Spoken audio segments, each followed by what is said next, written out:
Live irra jirta. Ergaa dabarsuu irra fayyada. Irratti dhiyaata Task Force galii wabooti.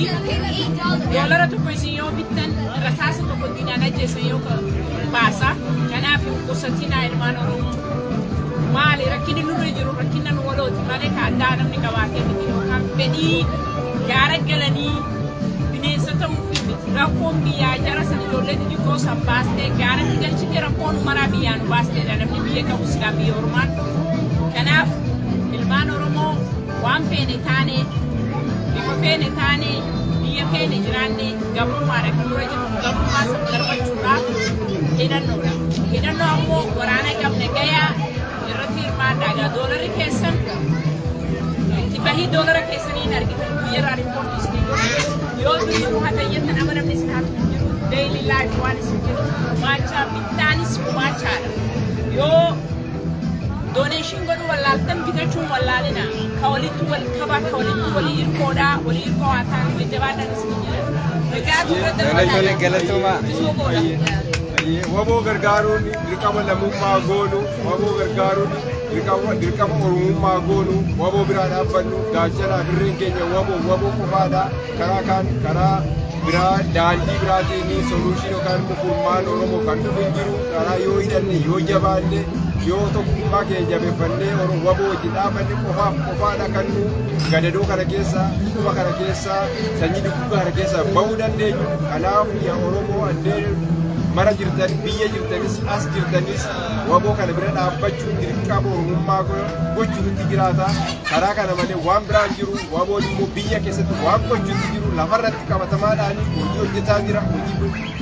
Hojii bishaata mootummaa kana waboon yeroo ammaa kana mootummaa biyya meeqaa wajjin waraana wal gaggeessaa jira. Kanumarratti immoo injifannoo guddaa galmeessaa jira. Kanaafuu hamilee guddaatiin waboo wajjin haa dhaabbannu. Waboo wajjin dhaabbachuun dirqama tokkoffaa haa godhanii jedha galatoo. Tole galatoo ba'a kan biraa. Warri kaanillee dubbataniiru egaa dhimma ishee irra buusuu barbaada. Wanta irra buusuu barbaadu maayilli namni tokko jireenya isaa keessatti jireenya gaabbii jiraachuu kan jiraatu.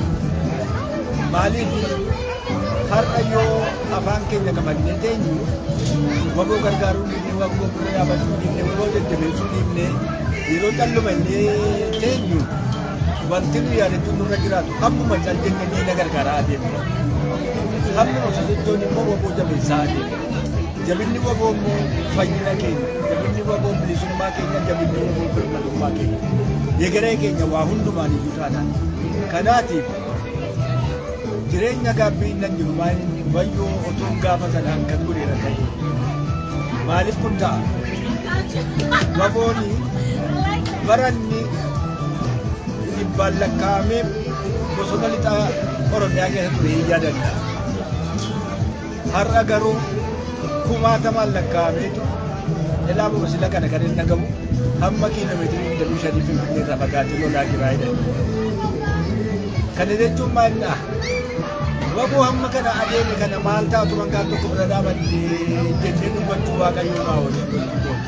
Kanaaf gaaffii garii mannaati harmi agabuu mulleellee miillaan deemneerraa waanuma taane waboo wajjin dhaabannee waboo jabeessuun dirqama keenya kun dirqama lammummaati kun kadhaa namni nu kadhatu miti kun waan adda biraa miti ofii keenyaaf jennee waan hojjennuudha hin hojjennu taanaan ofii keenyaaf waan hojjennuudha.